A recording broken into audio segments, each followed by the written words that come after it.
Vamos estudar hoje 5 princípios históricos de interpretação, onde o princípio 1 diz: uma palavra nunca é compreendida completamente até que se possa entendê-la como palavra viva, isto é, originada na alma do escritor.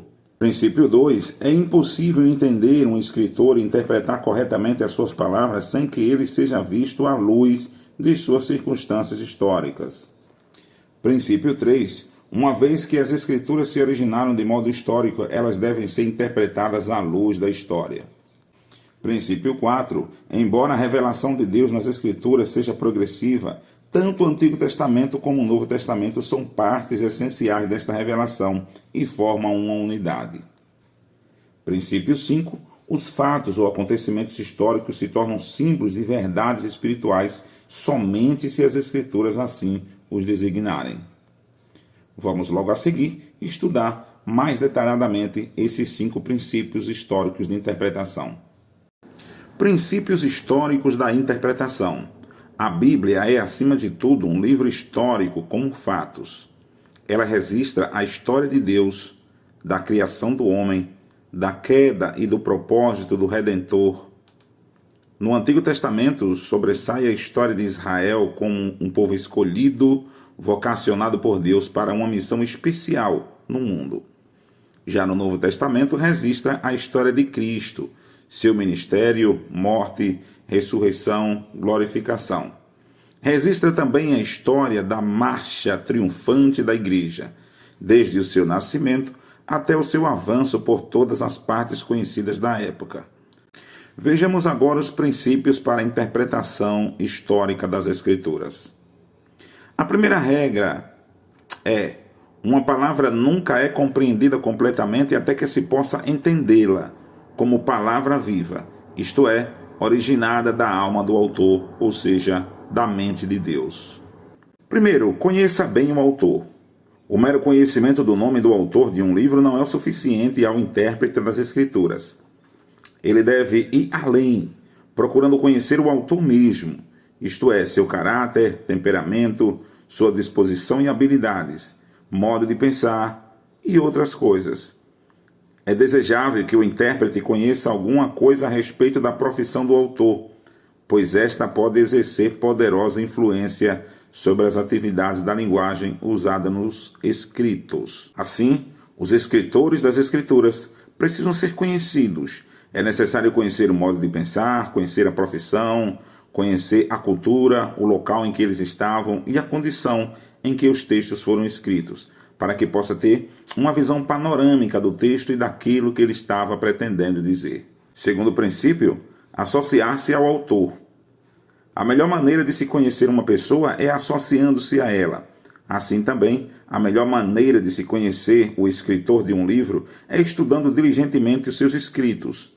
Por exemplo, quem quiser conhecer Moisés deve estudar o Pentateuco, especialmente passagens como Êxodo capítulo 2, versículo 4, 16, 15 e 16, Êxodo 33, 11, Êxodo 34, 5 e 7, Hebreus capítulo 11, 23 até o 29, e quem quiser conhecer o apóstolo Paulo deve dar especial atenção às passagens como Atos capítulo 7, versículo 58, Atos capítulo 8, do 1 ao 4, Atos 9, versículo 1 e versículo 2, e de 22 até o 26, Romanos 9, do versículo 1 até o versículo 3, Filipenses, capítulo 1, do versículo 7 até o 18, e outras passagens. E um terceiro princípio é descobrir quem é que fala. A consideração desta questão é importante devido ao fato de que os autores ou os escritores bíblicos frequentemente apresentam outros como as pessoas que falam. Por isso, é de grande valor que o estudante da Bíblia distingua claramente entre as palavras do autor e as palavras de outras pessoas que estão sendo registradas.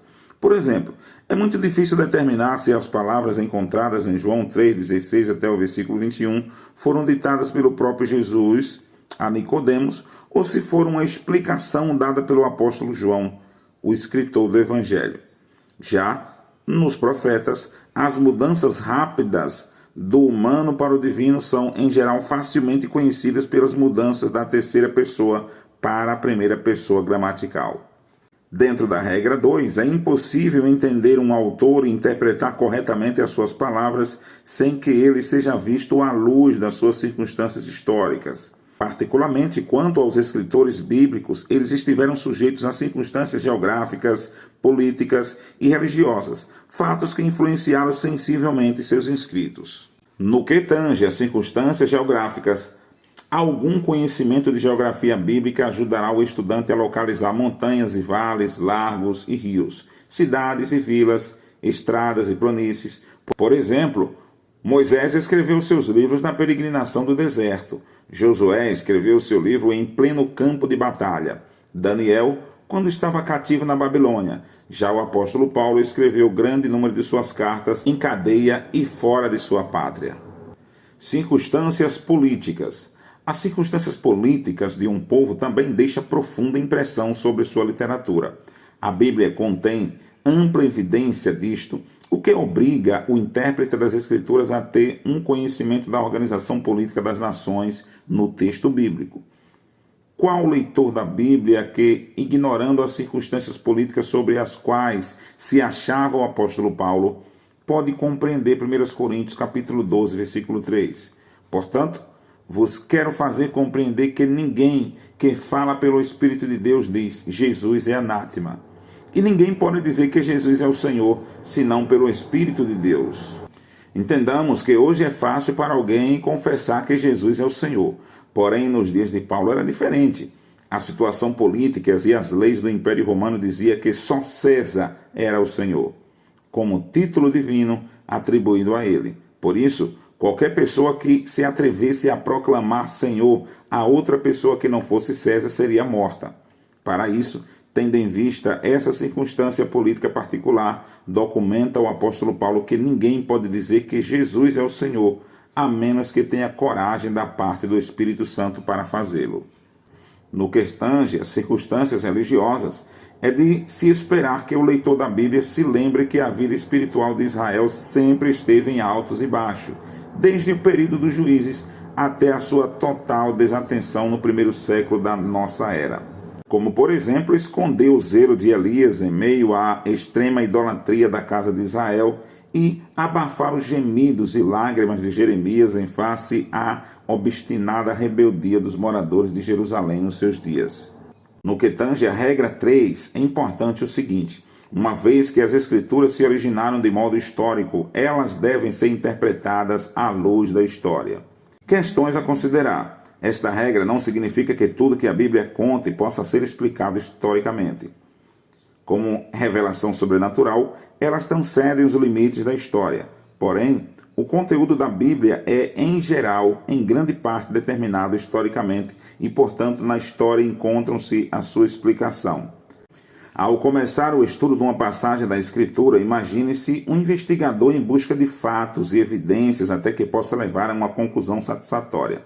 Para que isso se torne possível, levante as seguintes questões. Primeiro, a quem foi escrito este livro? Segundo, qual foi o quadro de fundo que moveu o autor a escrevê-lo?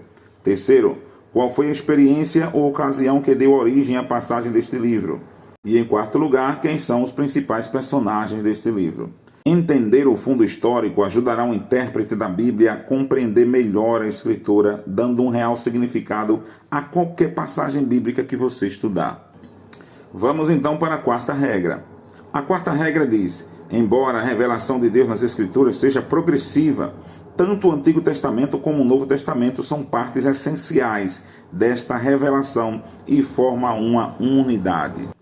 A inobservância desse princípio orientador da interpretação das Escrituras pode levar o estudante das Escrituras a conclusões precipitadas quanto à harmonia dos dois testamentos, a exemplo do que aconteceu com Marcião, um herege da igreja do século II. Por exemplo, Marcião ensinava que o Deus do Antigo Testamento é um Deus justo, no sentido de exigir olho por olho e dente por dente. Quanto a Cristo, este foi quem revelou o Deus misericordioso e bondoso do Novo Testamento, até então que era desconhecido. Ensinava também que o Deus do Antigo Testamento se opusera ao Deus do Novo. Daí a conclusão precipitada de que o Deus do Antigo Testamento parece tão severo e contraditório, quanto ao Deus do Novo Testamento é mais amoroso e cheio de graça. A conclusão que chegamos é que a revelação que Deus faz de si mesmo é progressiva. À medida que você vai lendo a Bíblia, vai vendo o seu caráter e percebendo que é imutável. Portanto, ao estudar a Bíblia, você pode considerá-los duas partes igualmente importantes no mesmo livro, e não dois livros separados. Nós entendemos, entretanto, que a Bíblia toda ela é uma unidade, é a palavra de Deus. A quinta regra diz o seguinte: os fatos ou acontecimentos históricos se tornam símbolos de verdades espirituais somente se as Escrituras assim os designarem. Um exemplo do uso dessa regra em 1 Coríntios capítulo 10, versículo 1 até o versículo 4, onde registra um dos melhores exemplos para o uso da leitura da Bíblia e de um acontecimento histórico como símbolo de uma verdade espiritual. Não quero que ignoreis que nossos pais estiveram todos debaixo da nuvem, e todos passaram pelo mar, e todos foram batizados em Moisés, na nuvem e no mar, e todos comeram de uma mesma comida espiritual, e beberam todos de uma mesma bebida espiritual, porque bebiam da pedra espiritual que os seguia, e a pedra era Cristo. Note que o texto bíblico explica cada fato ao símbolo e pessoas simbolizadas. A passagem dos israelitas pelo mar fala do batismo figurado. A pedra da qual Israel bebeu era Cristo. Então, fazer o texto dizer mais que Paulo queria que ele realmente dissesse contribui para um prejuízo. Por exemplo, dizer que o Mar Vermelho simboliza o sangue de Jesus, que oferece caminho para entrar em Canaã celestial, é fazer a interpretação imprópria da passagem supracitada. E por hoje ficamos por aqui, mas na próxima aula teremos muito mais. Até lá!